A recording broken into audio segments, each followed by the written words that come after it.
နောက်တစ်ခုဟိုပေါ့ကျွန်တော်စီမှာဟိုဒီဆိုလာနဲ့ရေတင်နဲ့လိုက်စင်တဲ့ technician တွေကိုယ်တိုင်မှားတတ်တဲ့အချက်ကလေးတွေကိုကျွန်တော်အဲ့ဒါလေးကိုလည်းနည်းနည်းလေးပြောချင်တယ်။ဘာလဲဆိုတော့ဒီပန့်ရဲ့ spec ကိုသူကဟိုသူ့ပန့်ပေါ်မှာသူကပါတယ် maximum head နောက်ဟို maximum flow ဆိုပြီးတော့ဆိုကြပါစို့ကျွန်တော်16 meter cube flow နောက် head ကမီတာ120အဲ့လိုပေးထားတယ်ဆိုလို့ရှိရင်မီတာ120ဆိုရင်ပေနဲ့ကျွန်တော်ကတော့ပေနဲ့စဉ်းစားတာကိုပေ300ပေ300တင်လို့ရတယ်နောက်သူ့ရဲ့ flow ကလည်းဟလာ16 မီတာကျူဆိုလို့ရှိရင်1 မီတာကျူကဂါလန်250လောက်ရှိတာ哦ကျွန်တော်ကဂါလန်နဲ့ပဲတည်တာလေမီတာကျူတွေပါလေတိတ်မတည်တော့အဲ့ဟိုကဂါလန်250ဆိုလို့ရှိရင်ခုနဂါလန်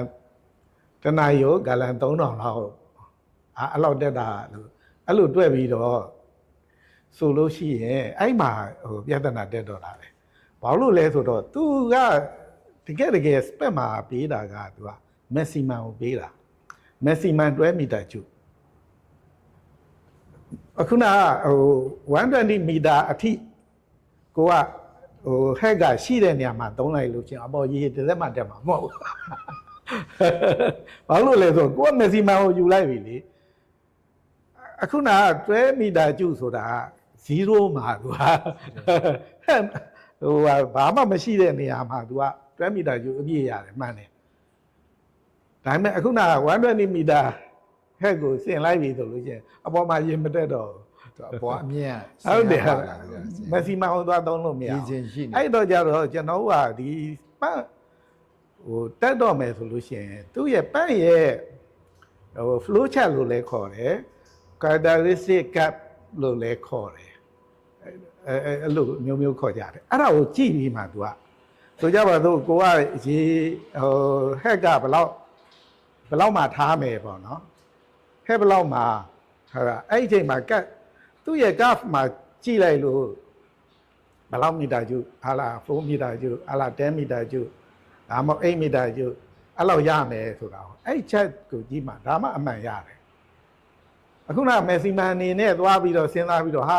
မီတာ120ရတာပဲအဲ့ဒါဆိုရင်ဟလာပေ400နီးပါး360လောက်ရတာပဲဆိုပြီးတော့အဲ့လောက်ချလိုက်လို့ရှင်မရေရတစ်စက်မှတက်မှာမဟုတ်အဲ့တော့ကျွန်တော်တို့ဟိုတောင်သူအသုံးနှုန်းနဲ့သူ့ရဲ့ဒီထက်မှာပါလာတဲ့ space မှာပါလာတဲ့ technical terms တွေပေါ့နော်ဆရာအဲ့ဒါလည်းနည်းနည်းကွာနေတော့ဒီပန့်ကို installation လုပ်တဲ့ပန့် installer တွေနည်းနည်းဆိုရင်ဒါအဓိကအရေးကြီးမှာဟုတ်ကဲ့ဆရာဥပမာဆိုရင်ဆရာကျွန်တော်တို့တချို့ကျွန်တော်တို့စီမေးခွန်းမေးတယ်ဆိုရင်ရေထိတ်ပေါ့နော်ကျွန်တော်တို့ကတချို့ပန့်ဆင်တဲ့ဟိုဒီ installer တွေဆိုမေးတယ်လေရေထိတ်ကဘယ်နှပေမှာရှိလဲတွင်းအနက်ကဘယ်လောက်ရှိလဲဆင်အမြင့်ကဘယ်လောက်ရှိလဲပေါ့ဆရာအဲ့ဒါဆိုတော့အဲ့ဒါကိုအလွယ်ကူဆုံးသိဖို့တက်ဖို့ဆိုရင်ဆရာဘယ်လိုပြောရင်အလွယ်ဆုံးဖြစ်ဥပမာပေါ့ဟိုဒီသူ့ရဲ့ spec ပေါ်မူတည်ပြီးတော့ရေထိတ်ဘယ်လောက်ကနေပြီးတော့မှဘယ်လောက်ထိဆိုတာအတက်တော်ဆုံးဆိုတာမျိုးပေါ့သူကဆိုလာနဲ့ရေတင်နဲ့စနစ်တက်မယ်ဆိုလို့ရှိရင်သူကဒီတွင်းရဲ့ရေတွင်းတူးတွေကတော်တော်များများကျွန်တော်စီမှာရေတွင်းတူးတဲ့လူတွေကတွင်းရေတွင်းရဲ့ spec ကိုသိပြီးတော့အလေးမထားကြဘူးတကယ်တော့အဲ့ဒါအရေးကြီးတယ်ဒီရေတွင်းကဟာလာဘယ်လောက်အနဲ့အထိတူးထားတယ်ဟာလာသူ့ရဲ့ water head ကဘယ်လောက်မှရှိတယ်ဟုတ် water table ကဘယ်လောက်မှရှိတယ်နောက်ပြီးတော့အဲ့ဒီအရေးကြီးတာစဉ်းစားရမယ့်အချက်ကပါလဲတော့ draw down ဆိုတာရှိတယ်ဆိုကြပါစို့ကျွန်တော်ကသူ့ကိုရေလွဲမှုတ်တဲ့အချိန်မှာနှစ်ကောင်အားပတ်နဲ့မှုတ်တယ်ရေကျင်းတာပေါ့နော်ရေဟိုကရေကြည်ရအောင်ရေတန့်ရအောင်ကျင်းတာမှာနှစ်ကောင်အားနဲ့ဆိုလို့ရှိရင် draw down ဘယ်လောက်အထိဆင်းနေဆိုတာအဲ့ဒါအရေးကြီးတယ်ကိုသုံးမဲ့ပန်းကလည်းအခုနဟိုသူကနှစ်ကောင်နဲ့ဟိုဒီဟာဟို draw down ဘယ်လောက်ဆင်းနေဆိုလို့ရှိရင်အဲ့ဆင်းတဲ့အောက်ကိုရောက်မှရေရပြတ်မသွားပဲနဲ့တကယ်လို့ရေပြတ်သွားတယ် dry run ဖြစ်သွားတယ်ဆိုလို့ရှိရင်ဒီပန့်လောင်မှာပန့်လောင်သွားမှာအဲ့ဒါကိုသတိထားရမယ်ဒီကောင်ရဲ့ draw down ဘယ်လောက်ဆင်းနေဆိုတာများသောအားဖြင့်တော့ကျွန်တော်စီကရေတွင်းတူးတဲ့လူတွေက အဲ့ draw down ကိုသိပြီးတော့မေးလို့မရဘူးမရတော့ကြတော့ကိုကစဉ်းစားရမှာဒီနေရာမှာရေထွက်အားကောင်းလားမကောင်းဘူးလားသူတို့ဟိုဟာမှုတ်တဲ့အချိန်မှာရေကဟလာဟိုရေထွက်အားကောင်းလားသူတို့ကတော့ compressor air compressor နဲ့မှုတ်တာဖြစ်တဲ့အတွက်blah နဲ့ပဲတယ်လို့ပဲတက်တော့တဲ့တောက်လျှောက်ရတယ်လို့ပြောလိမ့်မယ်အဲ့ဒါမှတော့ကိုကနည်းနည်းလေးဟိုဟာစဉ်းစားရမယ်နောက်ပြီးတော့ဆေးဖြစ်တဲ့နေရာမှာကြာပြီးတော့ဒါကိုလည်းဟို5 ရက်လောက်ကိုပြန်ပြီးတော့ဖြူဆိုင်နေရမယ်လုံးဝရက်သွားသလားရေပြတ်သွားသလားပေါ့ရေပြတ်သွားလို့ရှိရင်အဲ့ဒါထပ်ပြီးတော့ချရမယ်သူ့ရဲ့ draw down ရဲ့အောက်ကိုရောက်တဲ့အထိချပေးရမယ်အဲ့လိုမဟုတ်ရင်ပန်းလောက်သွားမယ်အဲ့ဒါလေးသတိထားရမယ်အရင်တော့ကျွန်တော်တို့ဒီဟို DC ပတ်တွေကဟိုဒီပေတရာအောက်တွင်းနေမှာပဲအဓိကသုံးကြပါပေါ့နော်အရင်နဲ့တွိုင်းသူတို့ဟိုဒီ impeller လည်းဒီဘက်ကကျွေးတဲ့ solar ပေါ့ဥပမာအဓိကကျွန်တော်တို့က solar တစ်ချက်နှစ်ချက်လောက်နဲ့ဝက်နည်းနည်းပေါ့နော်ဝက်900ဝါ900တို့800တို့ဆိုရင်ဝက်900 800ပန်ကဒီရေတွင်း900ဝါပြောတဲ့ဘလောက်လောက်လို့ခန့်မှန်းပြောရင်အနက်ဘလောက်လောက်ကြည့်ကိုကာဗာဖြစ်နေအဲ့ဒါကခုနကျွန်တော်ပြောတဲ့သူ့ရဲ့ဟိုဟာ flow chart characteristic chart အဲ့ဒါကိုကြည့်ပြီးတော့သူကပန်းတစ်ခုနဲ့တစ်ခုကဟိုမတူဘူး manufacturer ဟိုတယောက်နဲ့တယောက်သူကဟလာ head ကိုဦးစားပေးတာလားရီးကိုဦးစားပေးတာလားအဲ့ပေါ်မှာမူတည်ပြီးတော့မတူဘူးအဲ့ကက်ကိုကြည့်ပြီးတော့မှကိုကဟိုဟာဆုံးဖြတ်ရတာပေါ့နော်ကိုကဟိုအခုနပြောတဲ့ဟို maximum head ပေါ့နော် maximum head ကိုဟို maximum head နောက်ပြီးတော့ maximum flow ကဆိုရပါတော့ကျွန်တော်60 meter cube ဟလာ maximum head ကအခုနပြောတဲ့120 meter ဆိုလို့ရှိရင်ကျွန်တော်တို့ကတော့အဲ့လိုဟာမျိုးဆိုလို့ရှိရင်သူ့ရဲ့တဝက်60 meter အောက်ပဲသုံးတယ်60 meter အောက်ပဲသုံးတယ်အဲ့ဒါမှသူကသူ့ရဲ့ဟိုဟာဟိုအခုနဟို60 meter ကျူးရဲ့တဝက်8 meter ကျူးလောက်ရနိုင်တယ်ပေါ့တနာရီကာလဟိုလောက်ပေါ့2000လောက်ပေါ့အခုပန့်လို့ပြောရင်ကျွန်တော်တို့ solar ပန့်လို့ပြောရင်အခုလက်ရှိမှာဆိုရင်ကျွန်တော်တို့သုံးနေကြတာ submersible ပန့်တွင်းနဲ့ချတဲ့ပန့်တွေရှိတယ်ပြီးရင် surface ပန့်ခေါ်တာပေါ့နော်ကျွန်တော်တို့အရင်တော့ကHonda ရေစုပ်ဆက်လိုနေရာမျိုးမှာသုံးလာတဲ့ surface ပန့်တွေလည်းရှိရပါပေါ့အဲ့တော့ surface ပန့်တွေမှာရောထူးခြားတဲ့သတိပြုရမယ့်အချက်တွေဘာတွေရှိနိုင်လဲsurface ပန့်ကတော့သူကဟိုအပေါ်မှာလဲကိုကမြင်နေရတာဖြစ်တဲ့အတွက်သူကရေတခုပဲသူက service ဘက်မှာကြတော့ကျွန်တော်တို့ကရေခြူပေးရတဲ့ကိစ္စနည်းနည်းဟိုဟာဖြစ်တယ်ဟိုကတော့သူကသူ့မှာကဘာပါပြီးသားဆိုတော့ဟိုအဲ့ဟိုဟာယတနာမရှိဘူးပေါ့နော် service ဘက်မှာကတော့ဟိုအဓိကဘာ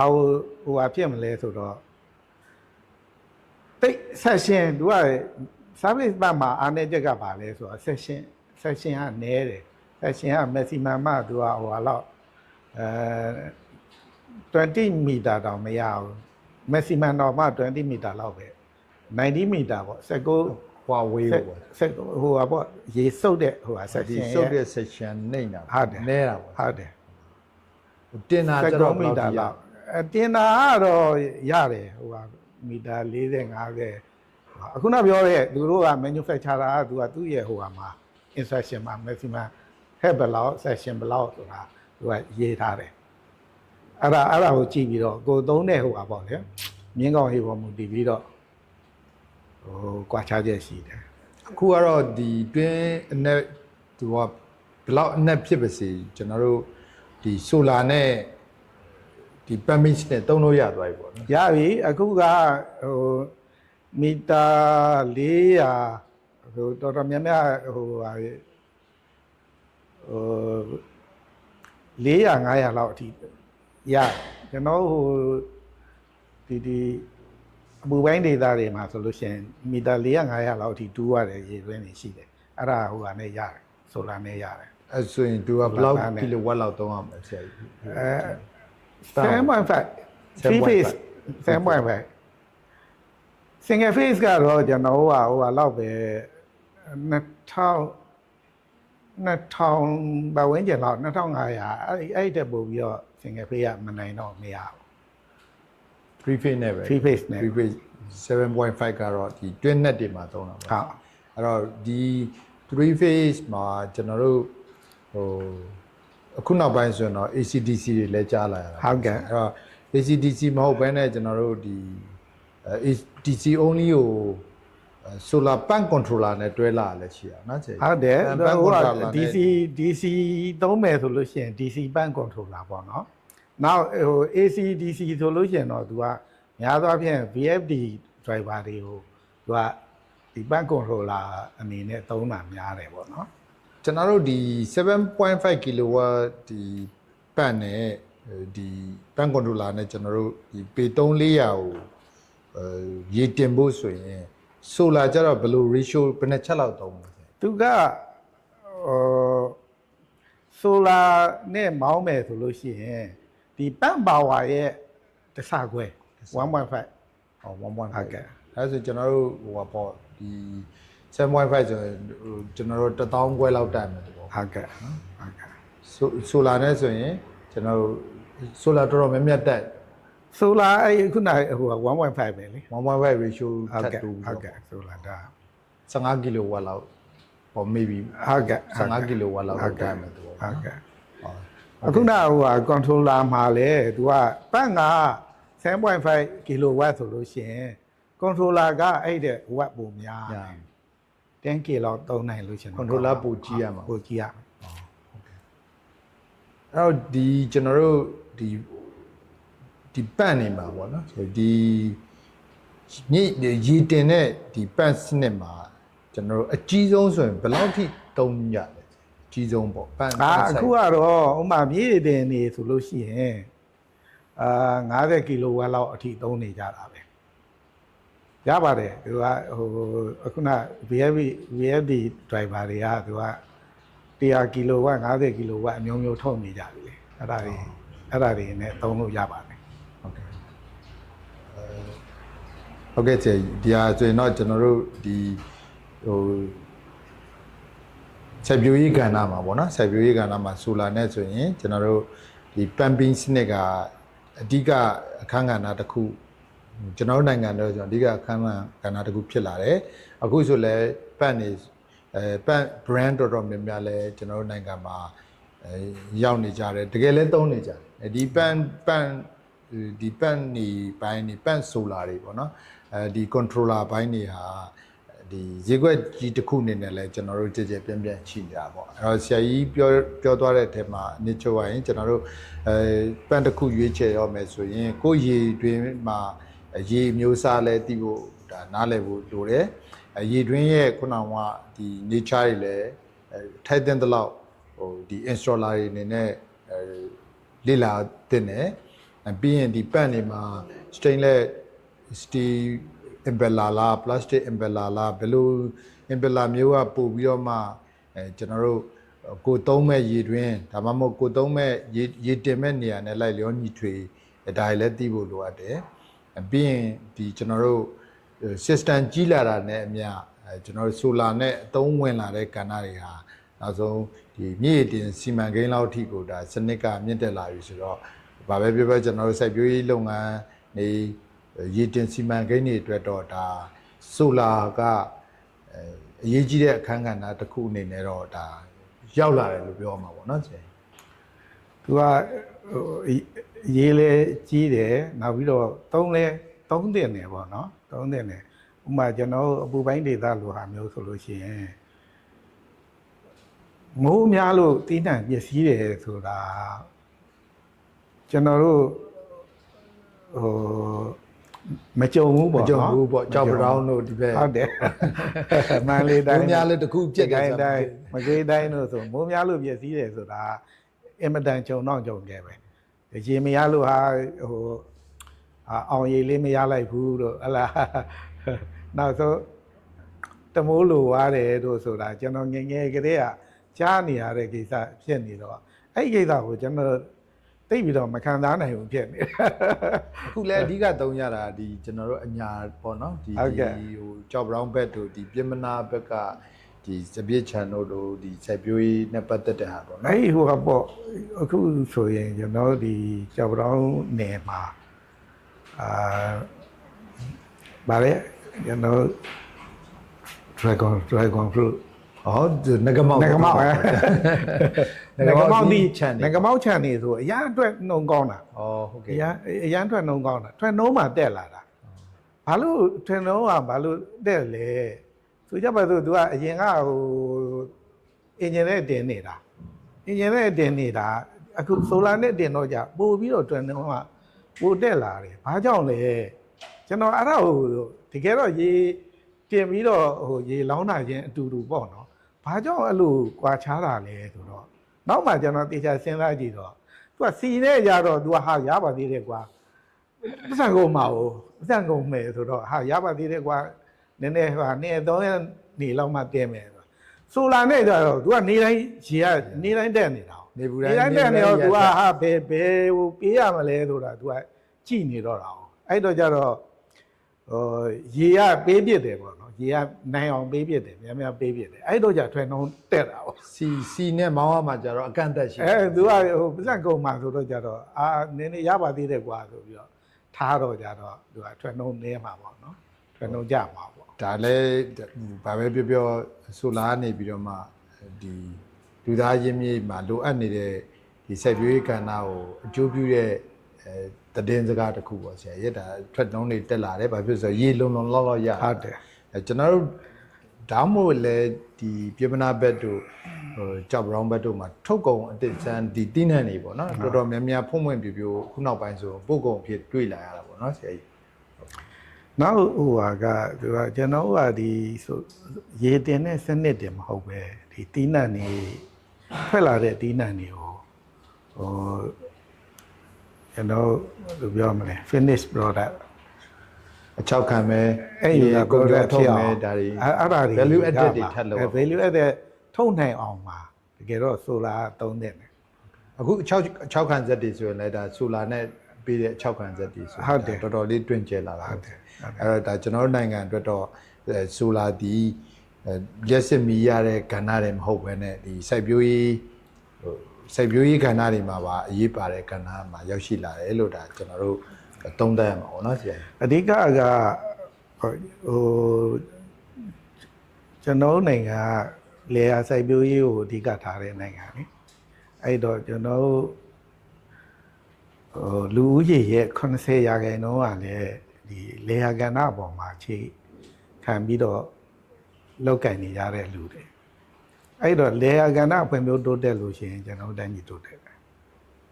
ကျန်တဲ့ဟာ30%ဆိုတာလည်းတကယ်တမ်းပြောရမယ်ဆိုရင်ဒီလေယာကဏ္ဍထွက်ကုန်တွေရနေပြီးတော့ဒီ value added ထုတ်တဲ့စိတ်ဟုံအလုပ်ပြောနေပဲများတာပဲလေအဲ့တော့ကြတော့ဒီကဏ္ဍကိုဖွံ့ဖြိုးအောင်တိုးတက်အောင်လုပ်ဖို့ကအင်မတန်အရေးကြီးရဲ့အခုကကျွန်တော်တောင်းသူတွေကစီမံကိန်းကျွန်တော်ကဒီအခုနဟိုပြောတဲ့ EKO ဟို funding နဲ့လုပ်တဲ့စီမံကိန်းဟိုလုပ်ပြီးတော့အဲ့ရ project တွေကိုဌာနဆိုင်ရာတွေပါပေးတာတော့နဲ့ EKO energy funding နဲ့လုပ်တဲ့စီမံကိန်းအတွေ့အကြုံတွေပေါ့နော်စီမံကိန်းအတွေ့အကြုံတွေနောက်ဟိုအစည်းအဝေးမှတ်တမ်းတွေသူ့ရဲ့